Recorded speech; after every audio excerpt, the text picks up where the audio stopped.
అందరికీ నమస్కారం. తిరుపతిలో వైకుంఠ ద్వారదర్శనం పేరుతో టోకెన్ల జారీ విషయంలో 6 దుర్మరణం చెందారు. 5 మహిళలుండగా ఒక పురుషుడు ఉన్నారు. అయితే అసలు ఎందుకు ఈ వైకుంఠ ద్వారదర్శనానికి అంత ప్రత్యేకత ఉంది? అసలు వైకుంఠ ద్వారదర్శనానికి వెనుకున్న కథ ఏంటి? ఎందుకు అంతమంది భక్తులు దీనికోసం ఎదురు చూస్తున్నారు? ఇంత గందరగోళానికి కారణం ఏంటి అని తెలుసుకోవాలి చాలా మంది అనుకుంటుంటారు. దాని గురించే ఈ వీడియోలో వైకుంఠ ద్వారదర్శనానికి ఉన్న ప్రత్యేకత తెలుసుకుందాం. మాసాన మార్గశీర్షోహం అంటారు. శ్రీకృష్ణ పరమాత్మ భగవద్గీత విభూతి యోగంలో చెప్పిన విషయం ఇది. అంటే మాసాల్లో మార్గశిర మాసాన్ని నేను అని దీనికి అర్థం వస్తుంది. అయితే ఆధ్యాత్మికంగా ఉన్నతమైంది ఈ మాసం అని చెప్తుంటారు. అలాగే ప్రకృతి అంతా సౌందర్యమయం చేస్తుంది ఈ మాసం అని కూడా చెప్తుంటారు ఈ మాసం గురించి. అయితే ఈ మార్గశిర మాసం హేమంత ఋతువులో మొదటి నెలలో వస్తుంది. దీన్నే సౌరమానాన్ని అనుసరించి చూస్తే ధనుర్మాసం అంటారు. చంద్రమానాన్ని అనుసరించి చూస్తే మార్గశిర మాసం అని అంటారు. నిజంగా వివరంగా చెప్పాలి అంటే మన పెద్దలు సంవత్సర కాలాన్ని ఉత్తరాయణం, దక్షిణాయనం అని 2 భాగాలుగా విభజించడం జరిగింది. ఈ ఉత్తరాయణ పుణ్యకార్యాలకు ఉత్తమమైందిగా చెప్తుంటారు. ఆ కాలంలో మరణించిన వారికి స్వర్గలోక ప్రాప్తి కలుగుతుందని నమ్ముతారు. అలాగే ఉత్తరాయణం దేవతలకు పగటి కాలం అవుతుంది, దక్షిణాయనం అనేది రాత్రి కాలం అని చెప్పబడుతుంది. విష్ణుమూర్తి రాత్రి కాలమైన దక్షిణాయనంలో ఆషాఢ శుద్ధ ఏకాదశి నుంచి 4 నెలల పాటు యోగ నిద్రలో గడుపుతూ లోకం తీరుతెన్నెలు గమనిస్తూ ఉంటాడట. అందుకే ఆషాఢ శుద్ధ ఏకాదశిని సేన ఏకాదశి, అదే తొలి ఏకాదశి అంటాం కదా, అలా చెప్తుంటారు. ఆ రోజు విష్ణుమూర్తి నిద్రావస్థలోకి వెళ్తాడు. అంటే అది రాత్రిగా పరిగణించబడుతుంది దేవతలకి అని చెప్పడం. అయితే తొలి ఏకాదశికి యోగ నిద్రలోకి వెళ్లిపోయిన విష్ణుమూర్తి కార్తీక శుద్ధ ఏకాదశి రోజు మేల్కొంటాడు. అందుకే దీన్ని ఉత్థాన ఏకాదశి అని కూడా అంటారు. తిథులన్నిట్లోకి పవిత్రమైనదిగా చెప్పేది ఏకాదశి తిథి గురించి. ఈ ఏకాదశి అంటే తిథుల్లో 11వదిగా చెప్పబడుతుంది. ప్రతి నెలలో శుక్ల పక్షుల్లో 1, కృష్ణ పక్షుల్లో 1 చొప్పున 2 ఏకాదశులు వస్తుంటాయి. అలా సంవత్సరం మొత్తం 24 ఏకాదశులుంటాయి. చంద్రమానం ప్రకారం 3 సంవత్సరాలకు ఒకసారి అధిక మాసం అనేది వస్తుంది. అలాంటప్పుడు 26 ఏకాదశులు వస్తాయి. అయితే ప్రతి ఏకాదశి ఒక పర్వదినంగానే చెప్తూ ఉంటారు. అసలు ఏకాదశి ఆవిర్భావం కొన్ని విచిత్రమైన పరిస్థితుల మధ్య ఏర్పడిందట.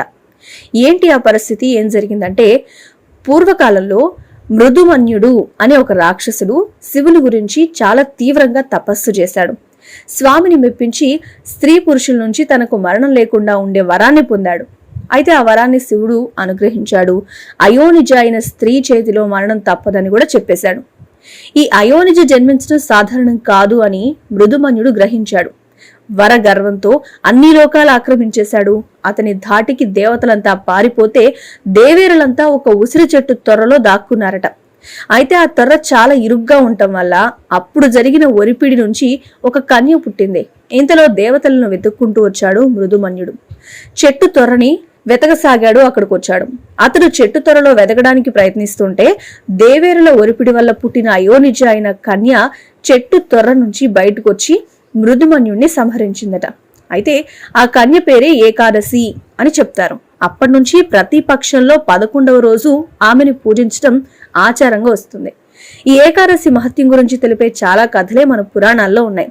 ఒకటి రుక్మాంగదుని కథ. పూర్వం రుక్మాంగదుడు అనే రాజు చక్కగా పరిపాలన చేస్తున్నాడు. ప్రజలను కంటిరెప్పలాగా కాపాడుకుంటూ ఉండేవాడు. ప్రజలు కూడా ధర్మంగానే జీవిస్తూ ఉండేవారు ఆ రాజు పరిపాలనలో. దానికి ఫలితంగా పాపులు బాగా తగ్గిపోయారనమాట. యమునికప్పుడు పని లేకుండా పోయింది. పాపుల గురించి యముడు చిత్రగుప్తుడితో కలిసి ఒక పన్నాగం బన్నాడు అని చెప్తారు. పథకం ప్రకారం రంభ మోహిని వేషధారి అయి రుక్మాంగదుడి వ్రత భ్రష్టుని చేయాలనుకున్నారు. ఒకరోజు రుక్మాంగదుడు వేటకు వెళ్తుంటే మార్గ మధ్యలో తారసపడి మోహిని రూపంలో ఉన్న రంభను చూసి రుక్మాంగదుడు మోహావేశపరుడై తనను వివాహం చేసుకోమని బ్రతిమలాడతాడు. అందుకామె ప్రతి క్షణం నా దగ్గరే ఉండాలి, నాకు వశమే ఉంటేనే పెళ్లాడతాను అనే నిబంధన పెడుతుంది. అందుకు రుక్మాంగదుడు అంగీకరించి వివాహం చేసుకుంటాడు. అయితే రుక్మాంగదుడికి వ్రతభ్రష్టుని చేయటమే ఆమె లక్ష్యం కాబట్టి ఏకాదశి రోజు తనతో దాంపత్య సుఖాన్ని పంచుకోమని చెప్తుంది ఆమె. దానికి రుక్మాంగదుడు వ్యతిరేకిస్తాడు. అయితే దానికి బదులుగా అతని కుమారుణ్ణి సంహరించమని ఆమె కోరుకుంటుంది. ఏకాదశి వ్రతాన్ని గొప్పగా భావించాడు రుక్మాంగదుడు. కన్న కొడుకును కూడా చంపేయడానికి నిర్ణయం తీసుకున్నాడు. తన భక్తికి మెచ్చుకున్న విష్ణువు ప్రత్యక్షమై ఈ జరిగిన మోసాన్నంతా గమనించి అతనికి ఆ విషయమంతా తెలియజేసి రుక్మాంగదుడికి మోక్షాన్ని ప్రసాదిస్తాడు. మరి ఈ ఏకాదశుల్లో వైకుంఠ ఏకాదశి పర్వం సుఖ సంతోషాలను అందించే పర్వంగా భక్తజనులందరూ కూడా గొప్పగా ఈ పండుగను జరుపుకోవడం జరుగుతుంది. అయితే ముఖ్యంగా మన తెలుగు వాళ్ళు ఈ పండుగని ముక్కోటి ఏకాదశి అని పిలుచుకుంటూ ఉంటారు. అయితే ఈరోజు విష్ణువు 3 కోట్ల దేవతలతో భూలోకానికి దిగి వస్తాడట. అందుకే ఈ పండుగ ముక్కోటి ఏకాదశి అని పిలువబడుతుంది. అయితే స్వామి భూలోకానికి దిగి రావడానికి కూడా ఒక కథ ఉంది. కృతయుగంలో చంద్రావతి నగరం రాజధానిగా మురాసురుడు అనే రాక్షసుడు రాజ్యపాలన చేస్తూ దేవతలను విపరీతంగా పీడిస్తూ ఉండేవాడు. అతని హింస తట్టుకోలేక దేవతలు వైకుంఠానికి వెళ్లి విష్ణుమూర్తితో మొరపెట్టుకుంటారు. అయితే దేవతల అభ్యర్థులన్నీ విన్న విష్ణువు వైకుంఠం నుంచి దిగొచ్చి మురాసురుని సంహరిస్తాడు. ఆ సంహారం ఏకాదశి రోజు జరిగిందట. అందుకే వైకుంఠ ఏకాదశి అని చెప్పుతారు. ఇక విష్ణుమూర్తి ఆలయాల్లో వైకుంఠ ఏకాదశి పండుగ చాలా ఘనంగా చేస్తారు. ఆ రోజు వైష్ణవ దేవాలయాల్లో ఉత్తర ద్వారాన్ని తెరిచి ఉంచుతారు. ఈ ద్వారాన్నే వైకుంఠ ద్వారం అని పిలుస్తారు. అయితే ఇప్పుడు తిరుపతిలో జరిగిన ఈ వైకుంఠ ద్వార దర్శనానికి సంబంధించి కూడా ఈ దర్శనం గురించి టోకెన్ల విషయంలోనే ఈ ఘోరం జరిగింది. అయితే ఈ రోజు ఏం చేస్తారు భక్తులు అంటే, సూర్యోదయానికి ముందే నిద్రలేచి కాలకృత్యాలు స్నాన సంధ్యాదులు ముగించుకుని విష్ణు ఆలయాల్లో ఉత్తర ద్వారం ద్వారా ప్రవేశించి స్వామివారి దర్శనం చేసుకుని ప్రదక్షిణలు చేస్తూ ఉంటారు. ఈ ప్రదక్షిణనే ముక్కోటి ప్రదక్షిణ అని అంటుంటారు. వైకుంఠ ద్వారం ద్వారా దైవ దర్శనం చేసుకోవడం వల్ల సకల పాపాలు పోయి మోక్షం లభిస్తుంది అనేది మన శాస్త్రాల్లో చెప్పిన విషయం. ఇక వైకుంఠ ఏకాదశి ప్రశస్త్యం గురించి ఒక కథ ఉంది. ఏంటా కథ అంటే, మహాప్రళయం జరిగిపోయింది. ప్రళయం తర్వాత నీటి మీద తేలుతున్న విష్ణుమూర్తి మళ్లీ సృష్టి చేయాలి అని ఆలోచిస్తుంటే ఆయన ముందు పంచభూతాత్మకమైనవి, అదే ఆకాశం, అగ్ని, గాలి, నీరు, భూమి, ఈ బ్రహ్మాండం కనిపించింది. ఆ తర్వాత ఆయన బొడ్లో నుంచి ఒక తామర పువ్వు ఉద్భవిస్తే అందులో బ్రహ్మ ఆసీనుడే ఉన్నాడు. బ్రహ్మకు విష్ణు భగవానుడు మంత్ర తంత్ర శాస్త్రాల గురించి వివరిస్తాడు. బ్రహ్మకు అన్ని శాస్త్రాలు అర్థమయ్యాయి, కానీ జ్యోతిష్ శాస్త్రం అర్థం కాలేదు. ఈ విషయాన్ని బ్రహ్మ విష్ణువుతో చెప్తుంటే స్వామి శ్రీరంగనాథుడి రూపంలో తన భార్యలతో పరివార గణంతో ఒక విమానంలో కనిపిస్తాడు. ఆ విమానం ఓంకార స్వరూపంలో ఉంది. అలా వచ్చిన స్వామి బ్రహ్మకు జ్యోతిశాస్త్రాన్ని బోధించి తిరిగి వైకుంఠానికి వెళ్లేందుకు సమాయత్తమవుతాడు. అప్పుడు బ్రహ్మదేవుడు మానవులు కొలుచుకునేందుకు స్వామిని ఇక్కడే ఉండమని ప్రార్థిస్తాడట. స్వామి విమానంతో పాటు విగ్రహాల రూపంలో కొలువై ఉన్నాడు. కొంతకాలం తర్వాత ఆ విగ్రహాల విమానం సూర్యవంశ మూల పురుషుడైన ఇక్ష్వాకుని బహుమతిగా ఇచ్చారు. కాలక్రమంలో శ్రీరామచంద్రుడికి అది చేరింది.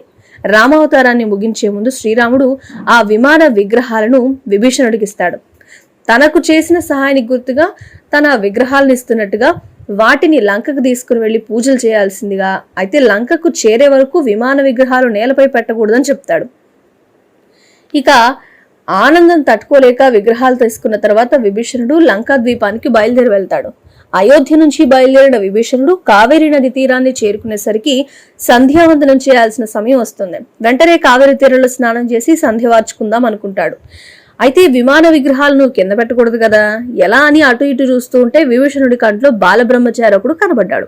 విభీషణుడు ఆ బాలబ్రహ్మచారిని బ్రతిమాలుకొని తను సంధ్య వార్చుకుని వచ్చేంత వరకు ఈ విగ్రహాలు పట్టుకుని ఉండాల్సిందిగా చెప్పి సంధ్య వార్చుకునేందుకు వెళ్తాడు. దాన్ని తీసుకున్నాడు ఈ బాలబ్రహ్మచారి. కొన్ని ఘడియల సమయం మాత్రమే ఉంటాను, సమయం మించిపోతే మాత్రం కింద పెట్టేస్తా అని చెప్తాడు. అలా విభీషణుడు తిరిగి వచ్చేసరికి సమయం మించిపోతుంది. ఆ బాలబ్రహ్మచారి విమానాన్ని కింద పెట్టేశాడు. అది అక్కడ భూమికి అతుక్కుపోతుంది. అయితే విభీషణుడు పరిగెత్తుకుంటూ ఇంతలో రావడాన్ని చూసిన ఆ బాలబ్రహ్మచారి అక్కడికి దగ్గరలో ఉన్న కొండపైన ఉన్న వినాయకుని గుడిలో దాక్కుంటాడు. కోపంతో ఊగిపోతాడు విభీషణుడు. వినాయకుడిని గుడిలోకి వెళ్లి ఆ బాలబ్రహ్మచారి తలపై గట్టిగా ఒక మొట్టికాయ వేస్తాడు. ఆ దెబ్బకు బ్రహ్మచారి తలపై సొట్టపడుతుంది. ఇందుకీ ఆ బాలబ్రహ్మచారి ఎవరంటే సాక్షాత్తు వినాయకుడే. ఇప్పటికీ వినాయకుడి విగ్రహంపై సొట్ట చూడొచ్చు. బాలబ్రహ్మచారి కింద పెట్టిన విమాన విగ్రహాలు కొలువైన ప్రాంతం శ్రీరంగంగా ప్రసిద్ధి చెందింది. బాలబ్రహ్మచారి దాక్కున్న కోవెల తిరుచిలోని ఉచ్చి పిళ్ళయ్యార్ కోవెలగా ప్రసిద్ధి చెందింది. వినాయకుడి తలపై కుట్టిన విభీషణుడు రంగనాథస్వామి పాదాలపై పడి లంకకు తనతో రమ్మని ప్రాధేయపడతాడు. అక్కడే స్వామి అందుకు సమ్మతించకపోవడంతో అక్కడే ఉండిపోతున్నానంటూ సంవత్సరంలో ఒక్కసారి ఇక్కడికి వచ్చి తనను ఆరాధించవచ్చని చెప్తాడు. విభీషణుడు స్వామికి ప్రణమిల్లి లంకా నగరానికి వెళ్లిపోతాడు. అయితే ఇప్పటికి కూడా శ్రీరంగం ఆలయంలో సప్త ప్రాకారాల్లోని మొదటి ప్రాకారంలో విభీషణుడి ఆలయాన్ని చూడొచ్చు. అప్పటి నుంచి భూలోక వైకుంఠంగా ప్రసిద్ధి చెందిన శ్రీరంగంలో వైకుంఠ ఏకాదశి అత్యంత వైభవంగా జరుగుతుంది.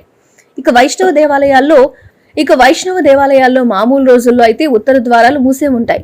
ముక్కోటి ఏకాదశి రోజు మాత్రమే తెరిచి ఉంచుతారు. మన రాష్ట్రంలో అయితే తిరుపతి, భద్రాచలం మొదలైన క్షేత్రాల్లో ఈ వైకుంఠ ఏకాదశి రోజు భక్తుల రద్దీ చాలా విపరీతంగా ఉంటుంది. తిరుపతిలో శ్రీవారి సన్నిధాన రావత్తు తొక్కడం అనే కార్యక్రమం జరుగుతుంది. నమ్మాళ్వారు విరచితమైన భగవద్ విషయం అనబడే దివ్య ప్రబంధంలో 4వ ఆయనం అధ్యయనం జరుగుతుంది. వేద పారాయణం తొక్కడం తర్వాత జరుగుతుంది. వైకుంఠ ఏకాదశి రోజు శ్రీవారి దేవస్థానం చుట్టుపక్కల ఉన్న చూళిక ద్వారాలన్నీ తెరవబడతాయి. భక్తులు ఈ చూళిక నుంచే ప్రదక్షిణలు అనేవి చేస్తుంటారు. ఇక భద్రాచలంలో అయితే వైకుంఠ ఏకాదశిని అధ్యయనోత్సవాలని పిలుస్తూ ఉంటారు. భద్రాచలంలో వైకుంఠ ఏకాదశి మహోత్సవాలు ధనుశుద్ధ తదియతో ప్రారంభమై ఏకాదశితో సమాప్తమవుతూ ఉంటాయి. ఏకాదశికి ముందు 10 రోజులను అధ్యయనోత్సవాలు అంటారు. ఈ అధ్యయనోత్సవాల సమయంలో ధనుశుద్ధ విద్య నుండి ధనుశుద్ధ దశమి వరకు రోజుకు అవతారం చొప్పున స్వామిని దశావతారాల్లో అలంకరించి మధ్యాహ్న సమయంలో కళ్యాణ మండపం పందిరిలో వేంచేసి చేస్తారు. ఆ తర్వాత స్వామివారు తిరువీధి సేవకు బయలుదేరుతారు. ఈ ఏకాదశికి ముందు రోజు దశమి నాటి సాయంత్రం గోదావరి నదిలో స్వామివారి తెప్పోత్సవం జరుగుతుంది. ఆ తర్వాత 10 రోజులు మోక్షోత్సవాలు నిర్వహించబడుతూ ఉంటాయి. ఈ 21 రోజుల చతుర్వేద పారాయణం, నాలాయిర దివ్య ప్రబంధం పారాయణం చేస్తారు. ఈ ఉత్సవాలు చూసి తరించేందుకు దేశ నలుమూలల నుంచి భక్తజనం వస్తుంటారు. ఏకాదశి రోజు ఉపవాసాన్ని పాటించాలి. ఈ రోజు ఉపవాసం ఉండటం వల్ల సూర్య చంద్రగ్రహణ సమయంలో చేసే దానం, అశ్వమేధ యాగం చేసిన ఫలితాల కంటే కూడా అధికంగా ఫలం వస్తుంది అని నమ్ముతారు. ఉపవాసం చేయలేనప్పుడు వాయుభక్షణం, అది పాటించకపోతే నీరు, పాలు, పళ్ళు తీసుకోవచ్చు. అలా కూడా కుదరదు అంటే ఒక పొద్దు, అంటే ఒక పూట భోజనం చేయవచ్చు. అలా సుఖ సంతోషాలను పంచే పండుగే ఈ వైకుంఠ ఏకాదశి అని చెప్తుంటారు. ఏకాదశి అయితే ఇంత అద్భుతమైన చరిత్ర కలిగింది, కరెక్టే. కానీ ఇక్కడ మన శాస్త్రాలు, పురాణాల ప్రకారం చెప్పేది ఏంటయ్యా అంటే భగవంతునికి దగ్గరగా ఉపవసించమని, దేవుడికి దగ్గరగా ఉండమని. అంతేగాని ఇలా వైకుంఠ ద్వార దర్శనం చేస్తే మనకి పుణ్యము, మోక్షం లభిస్తాయి కదా అని ఆ ఒక్కరోజు దేవుడి దర్శనం కోసం వెళ్ళి తొక్కిసలాటలు జరిగి దేవుడి కంటే కూడా ఇక్కడ వాళ్ళ తాపత్రయంతో ఒకళ్ళనొకళ్ళు ఏం చేసుకుంటున్నారో తెలియనంత మైకల్లో కొట్టుకోవాలా అనే విషయాలైతే మాత్రం చాలా బాధ కలిగిస్తున్నాయి. ఇలాంటి దుర్ఘటనలు జరగకూడదు అని ఖచ్చితంగా తెలుసుకోవాలి. దానికి భక్తులే చాలా జాగ్రత్త వహించాలనే విషయం గుర్తుంచుకోవాలి. ఇది మీకు కరెక్ట్ అనిపిస్తే ఖచ్చితంగా దీని గురించి ఆలోచించండి. ఈ తొక్కిసలాట పండుగ రోజే దేవుణ్ణి దర్శించుకోవాలన్న ఆరాటం, తపన మానుకొని దేవుడికి దగ్గరగా ఉండడం, ఉపవసించడం అనే అలవాటు చేసుకుంటే మాత్రం ముఖ్యంగా హిందువుల యొక్క మతాన్ని గౌరవించిన వాళ్ళు అవుతారు. దైవానికి అసలైన అర్థం తెలుసుకోగలుగుతారు. ఈ వీడియో కనుక నచ్చినట్లయితే లైక్ చేయండి, షేర్ చేయండి, మా ఛానల్ని సబ్స్క్రైబ్ చేసుకోండి. Thanks for watching.